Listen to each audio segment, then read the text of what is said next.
Daya saing produk yang dihasilkan pelaku usaha mikro kecil menengah di Sumsel di pasar masih rendah dan dianggap belum memiliki daya saing tinggi untuk berkompetensi di pasar nasional hingga internasional.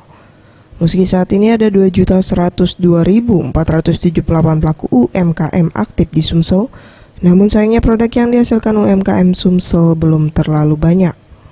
Menurut Yazuli, Kabid Perizinan dan Kelembagaan Dinas Koperasi UKM Provinsi Sumsel, di tahun 2017 pihaknya akan dalam pembinaan dan pelatihan kepada pelaku UMKM, salah satunya dengan melakukan pelatihan dalam mendesain dan memilih kemasan produk yang tepat, agar produk yang dihasilkan dapat diterima pasar.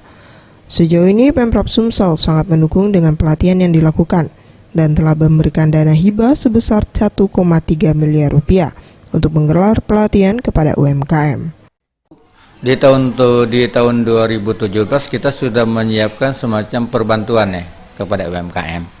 Itu adalah bantuan dari Pak Gubernur dengan bentuknya ya mungkin berbentuk hibah ya. Tapi bantuannya kita sifatnya bantuan fisik. Dikarenakan kita tahu untuk meningkatkan produk UMKM itu terutama kita butuhkan sarana. Nah, sarana itu apa? Mungkin kalau packagingnya belum bagus, bagaimana kita memberikan sarana sehingga packaging itu tetap menarik. Mega Dwi Handayani, Maulana Yusuf, Sriwijaya TV.